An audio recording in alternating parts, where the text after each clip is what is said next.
Halo semua ya, dan untuk pertanyaan kali ini yaitu kenapa melaporkan penipuan online ke polisi itu tidak pernah jalan ya, seperti itu. Oke, banyak sekali laporan terhadap saya ya, bahkan setiap hari itu pasti ada yang menjadi korban penipuan online ya, entah itu model penipuannya banyak sekali ya, yang berupa model beli handphone murah, habis itu ketangkep dia juga harga keras, habis itu penipuan dari luar negeri, kirim paket nanti dimasukkan uangnya di dalam, atau penipuan galbay pinjol atau joki pinjol dan lain sebagainya. Banyak sekali model penipuannya, hingga penipuan model aplikasi investasi ya, yang disuruh mengerjakan sesuatu nanti akan dibayar lebih, ternyata uangnya nggak bisa ditarik sebelum menyelesaikan aplikasinya, dan sampai kapanpun nggak akan bisa diselesaikan. Itu banyak sekali. Jadi untuk prosedurnya, memang untuk langkah dan prosedurnya itu memang harus dilaporkan ke polisi ketika sudah terlanjur transfer ke penipunya, entah transaksi apapun.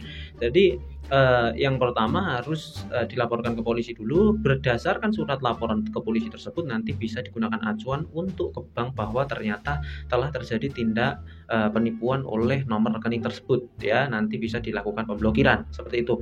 Namun faktanya di lapangan ya, hal tersebut tidak efisien sama sekali ya, dan efektif untuk mengembalikan uang yang sudah hilang ya.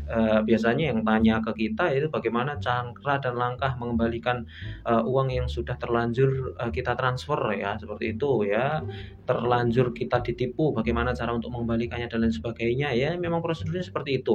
Jadi kembali ke pertanyaan awal, kenapa kok enggak jalan ya ketika sudah kita lapor polisi? Yang pertama, karena untuk pelaporan dan korban penipuan itu sangat banyak sekali ya, itu uh, faktornya yang pertama, karena sangat banyak sekali, dan di kepolisian itu hanya bagian tertentu, hanya bagian siber saja yang bisa menelusuri dan melacak transaksi seseorang, atau minimal melacak situs seseorang atau web seseorang, atau melacak nomor rekening seseorang. Itu hanya bagian siber yang mungkin hanya ada di bagian Polda saja, atau mungkin kalau di Polres juga agak sulit juga ya, mungkin masih keterbatasan alat dan lain sebagainya, maka perkaranya biasanya nggak jalan. Kalau laporannya hanya laporan saja atau berupa model pengaduan saja, nanti hanya diberikan surat berupa telah melaporkan, hanya dirujuk ke bank. Ya, seperti itu saja, dan nggak ada langkah lanjutnya seperti itu ya.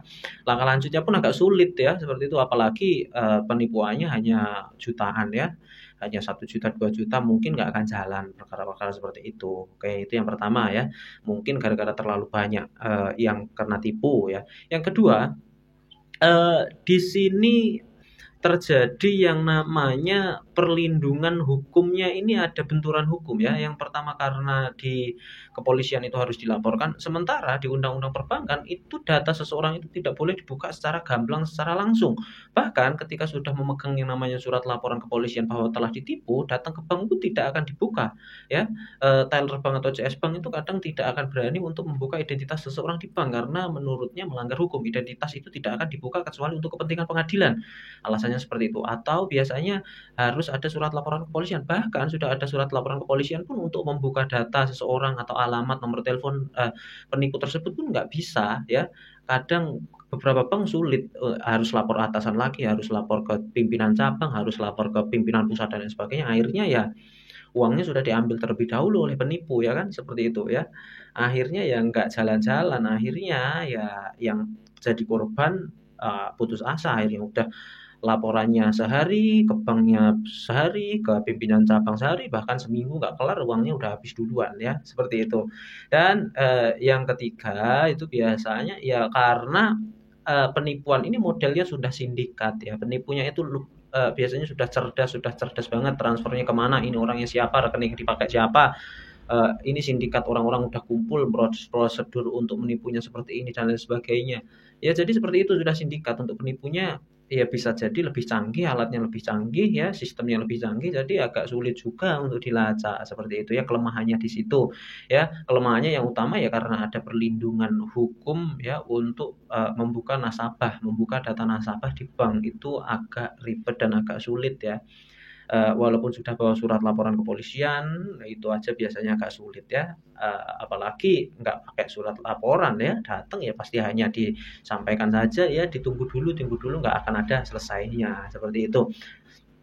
Kalau mau ya cepet lah ya langsung aja, kalau laporan ya laporan ke siber kepolisian langsung di Polda gitu mungkin akan ditangani ya seperti itu. Kalau hanya di Polsek, apalagi di Polsek ya, di Polres itu mungkin jalannya juga akan lama ya. Akhirnya kasusnya juga mangkrak, perkaranya juga akan mangkrak, nggak akan jalan. Padahal untuk perkara penipuan itu kan genting ya, harus cepat karena posisinya uangnya kan sudah ditransfer, jadi segera diblokir agar uangnya nggak bisa diambil seperti itu kan tujuannya. Kalau terlalu lama ya sudah diambil, sudah dialihkan lagi ke rekening lain dan lain sebagainya. Ya, saya pikir itu cukup seperti biasa. Semoga bermanfaat dan terima kasih. Assalamualaikum warahmatullahi wabarakatuh.